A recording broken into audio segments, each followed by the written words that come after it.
A war on Europe's doorstep.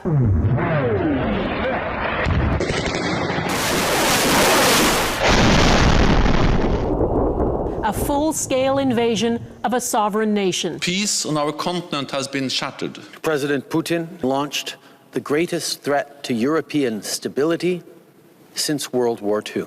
And now he and his country will bear the consequences. As Russian tanks rolled in, many believed it would be over in days. Russia's president warning Ukraine's allies to back off. You will face consequences greater than any you have faced in history, he said. But Vladimir Putin underestimated the resistance. Ukrainians arming themselves, defiant, courageous, and their president standing his ground in the capital.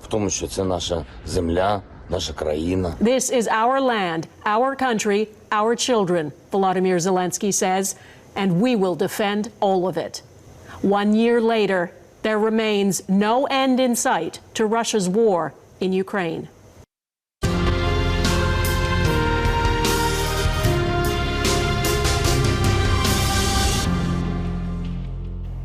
Hello, I'm Donna Friesen. When Russian tanks first rolled in a year ago, it was feared it would be over in days, and yet here we are. It is clear Ukraine and its people, supported by allies, have defied Vladimir Putin. What's less clear is what happens next. How does this war, the largest military conflict in Europe since the end of the Second World War, end? The United Nations estimates there have been more than 21,200 civilian casualties in Ukraine since the war began, mostly from heavy shelling, missiles, and airstrikes. More than 8,000 people have been killed, more than 13,000 injured. Russian forces have taken territory, but face humiliating setbacks and massive losses. What started as a full-scale attack has ground down to a steady, brutal fight along the eastern front line. The Kremlin controls part of Kherson in the south and Zaporizhia, including Europe's largest nuclear power plant, plus nearly all of Luhansk and more than half of Donetsk. And Russia keeps launching relentless attacks using missiles and drones targeting Ukraine's infrastructure and cities. What Russia failed to recognize is the resilience and the strength of the Ukrainian people. For one long year, that resistance has stood strong. Kherson was the first large city, the only regional capital to fall into Russian control. Ukrainians fought back. They won the city back, but there's still no peace. Jeff Semple went to Kherson to find out what drives the people there to carry on. Russia's invasion of Ukraine isn't going as planned, but capturing Kherson was perhaps the Kremlin's most significant victory.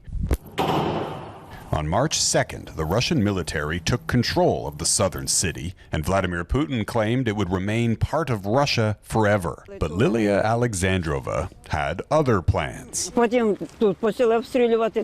stay-at-home mother of three doesn't look like your stereotypical resistance leader, but that may have helped her evade detection. Russian vehicles patrolled the street outside her apartment, but after dark she would sneak out, armed with a can of spray paint. There you go. Ukrainian flag. Alexandrova secretly painted Ukrainian flags all around her Russian-occupied neighborhood. My hands were shaking and my heart was pounding. I was so nervous, she says, but I knew that God would protect us because I was doing the right thing. When the Russians covered up her work, she would make her mark again, and again, and again. You're very brave. And courage can be contagious. Before long, she started seeing markings from others. One of the most common symbols, a yellow ribbon. The yellow ribbon united us and showed that we were against the Russians and that we were waiting for the armed forces of Ukraine to liberate our city, she says. But what began as a silent, largely symbolic protest quickly evolved into a full-blown underground resistance. Yellow ribbon, it's biggest movement. Alex, whose identity we're protecting, is an IT worker turned civil resistance leader. In the first weeks of the occupation, he says, they organized secret meetings and even anti-Russian protests, provoking a fierce crackdown from the Russian occupiers. One protester, a woman in her 70s, was killed. Other activists were arrested. Alex says their whereabouts are still unknown. Це показує для росіян. We showed the Russians that the Ukrainian people are against them, he says, and the way the Russians responded showed us that they were afraid. Mostly it was Kherson. This activist in Odessa, a few hours west, organized secret evacuations to get women and children out of Kherson. Their buses forced to cross dozens of Russian checkpoints. It was real nightmare because any time they could stop you, they could rob you, and they could send you back. We were lucky that they didn't check us thoroughly and they just let us through. But eventually, he says, the Russians confiscated some of their buses, while another was hit by shelling. And after that, all evacuation stopped. Meanwhile, as Russia was holding sham referendums on annexation in Kherson and other occupied territories, Yellow Ribbon members were secretly sending information about Russian activities and positions to the Ukrainian military. Я збирала всі дані, які могла. I collected as much information and photos as possible, piece by piece, and then sent them the coordinates, Alexandrova says.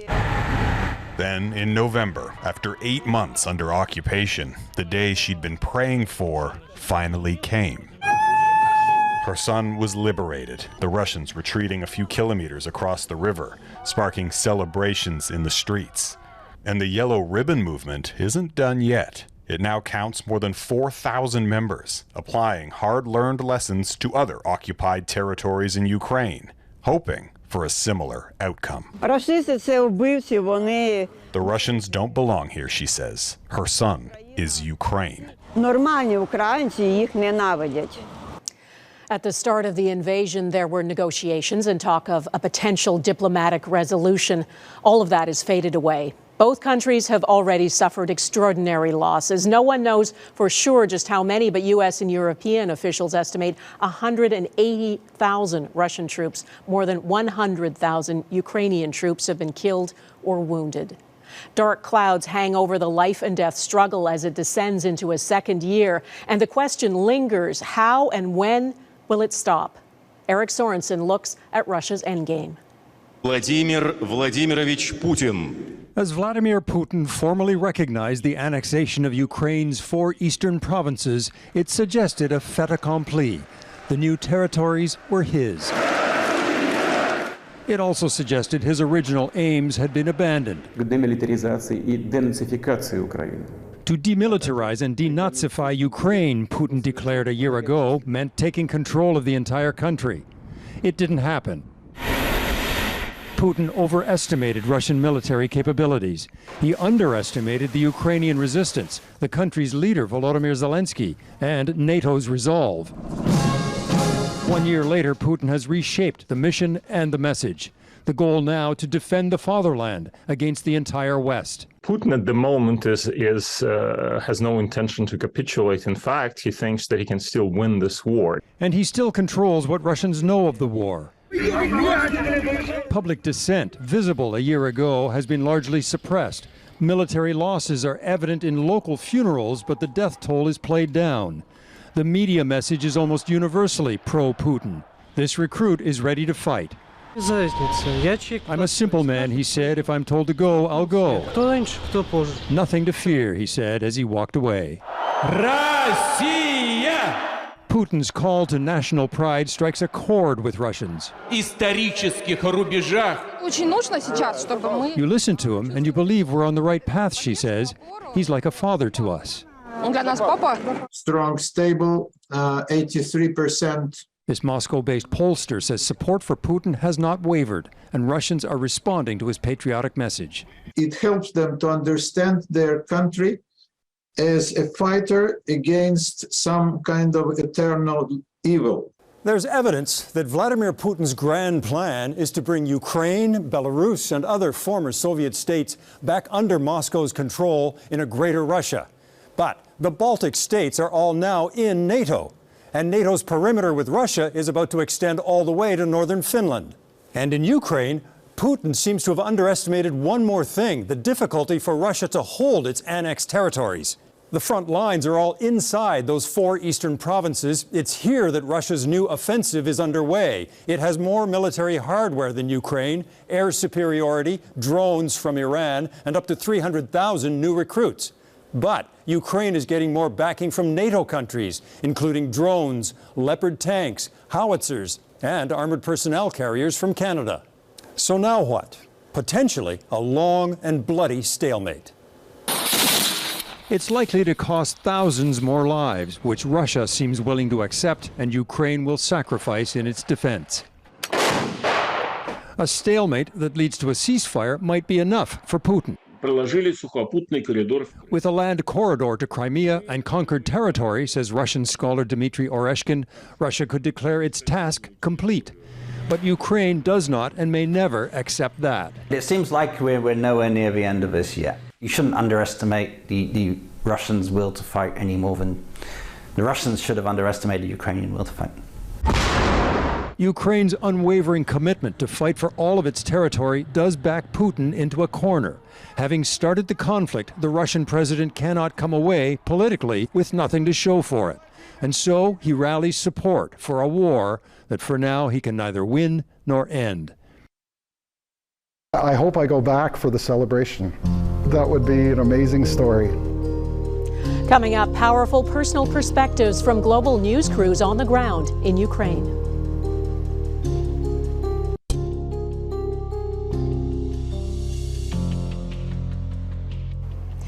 The Pulitzer Prize for Journalism in 2022 was awarded to the journalists of Ukraine who, despite bombardment, abductions, occupation, even death within their ranks, persisted. Global News has had teams in Ukraine too, and here are some of their experiences in their own words. One of the painful things about going back in 2022 was that we weren't able to go and visit the areas of Ukraine we had visited in 2014. People in Ukraine are very quick to correct you if you say, oh, the war that just started. They'll say, no, the war has been going on since 2014. Once you've done it once or twice, you know what to expect. But in a lot of ways, it's harder because, the grief and the horror of what's been happening there has just been building for a year. It was hard not to be struck by these people who were moving out of danger, going somewhere. They just literally didn't know where. It was just mother after mother with their kids, and you're just like, these kids likely won't see their father again, and she won't see her husband. I remember the platform of the train station being so packed with people, it was difficult to move. We found a woman and talked to her, and she had a couple kids with her. She was trying to get onto the train. She was able to sit by a window and look at her husband and kind of give the goodbyes and the hands up on the window. And I try not to let these stories affect me too much, but this one did. In Bucha, we were there not too long after they had exhumed the bodies from the grounds of the church. Everything was just quiet except for the crows cawing in the trees. And every so often you would hear someone breaking down because they had found their loved one or hadn't found their loved one. There's so much work being done to try to figure out the identities of the remains. But you have that moment to think, can I show this? And in the end, we decided, yeah, because this is what they were dealing with. Hearing the air raid sirens for the first time, that really hits you. It's a feeling I've never experienced before. And then when it was time to actually enter, the frontline cities, and you can hear the artillery blasts going off. Everything was sort of an impact to me, especially when we went to do this interview on this family where the couple's child got shot. As a parent of 2 kids, I can't imagine what it's like to lose a daughter. And they told me that their lives would never be the same, and you felt that. You feel really helpless because you want to be a human, but also you're there to document the tragedy of the situation. So you have to kind of take a step back and do your job. You kind of realize that that's what this is really all about. It's about heartbroken families that are suffering the consequences of one man's decision to invade and plunder his neighbor.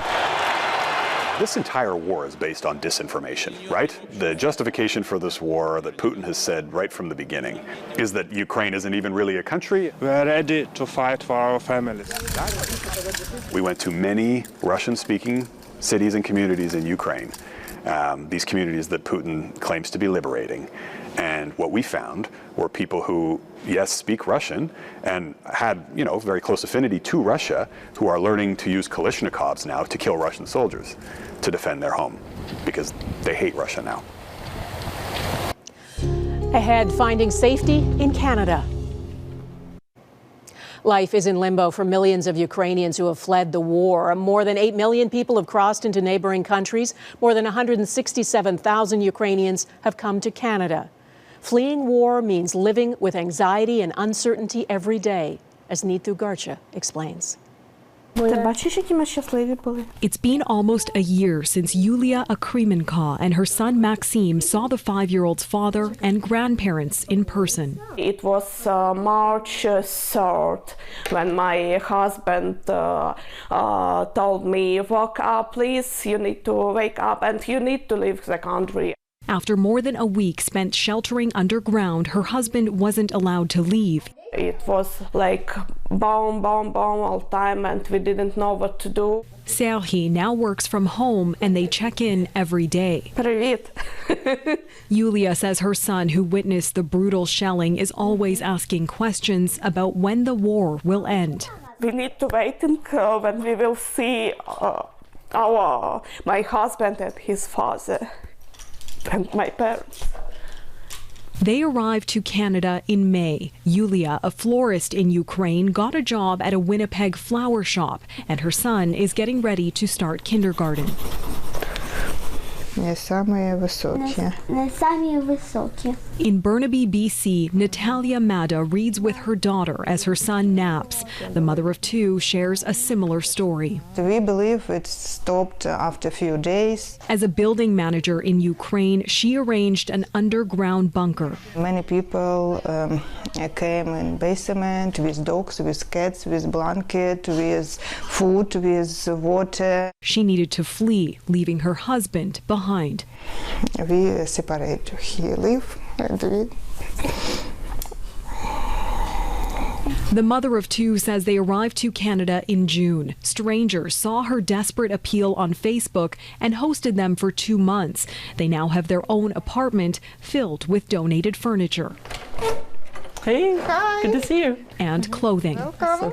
Thank you. You're it's welcome. For my daughter. Yes. I was lucky because all my way I meet good people. We started communicating on Facebook, and then she ended up being right near me, and we both have 9-year-olds. Another Facebook connection led to Natalia's new job as an accountant and new friends. They helped me so much. Back in Winnipeg, Yulia has found a way to bring light into the lives of Ukrainian mothers through her initiative called the Kolo Project, where they can earn money by selling their creations. One day change our lives. It's something like we woke up and the war started and we didn't know anything about this and we need to go. Both mothers say the kindness and support they've received brings them hope as they look back on a year of war and forward to reuniting with their loved ones.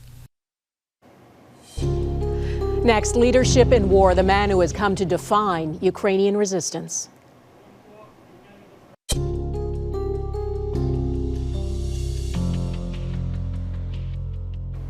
Many factors decide the outcome of military conflicts, but leadership is often the most important.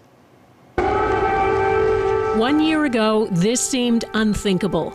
Ukraine's president strolling through Kyiv with the American president, ignoring the air raid sirens, defiant in the face of Vladimir Putin's attempt to wipe Ukraine off the map. President Zelensky is the most pivotal political player on the planet. He is at the very front line between democratic elected governments and totalitarian regimes. The moment the full-scale invasion began, The man Russia hoped to capture or kill sent a message to the world. We are all here protecting our independence, Zelensky proclaimed from the street, a proof-of-life video that set the tone for his leadership. He realizes how important it is to match action with words. He sets such a high moral standard. The man who once played the president in a TV drama, center stage in a real life and death struggle that has no script. All that training makes him an effective communicator. So he does not sugarcoat the bad news. He doesn't overdo it. He's clear, direct. He doesn't promise what he can't deliver. He tells it like it is. Even the way Zelensky dresses sends a message. Whether in the soaring arches of London's Westminster Hall, meeting the King at Buckingham Palace, or addressing the U.S. Congress. Ukraine didn't fall. Ukraine is alive and kicking. It's army green and cargo pants. There is no question why he's here. It's all about the war. Because this is an important fight for everybody, and it's in your interest to do this. Stop Russia now, or somebody will be the next one to go. As bombs fall and the war drags on, he never reveals even a hint he may be losing hope. It is important for us as leaders of nations to resist despair. Resist despair, even in the face of unspeakable horrors. He's very Churchill. He was out on the streets after the bombardment. He spoke regularly on the radio, and he also worked hard at trying to get the rest of the world to come on side. I think this is a great time for people of the world to see how one individual can hold the line and change the course of history. I am Donna Friesen. Thanks for watching.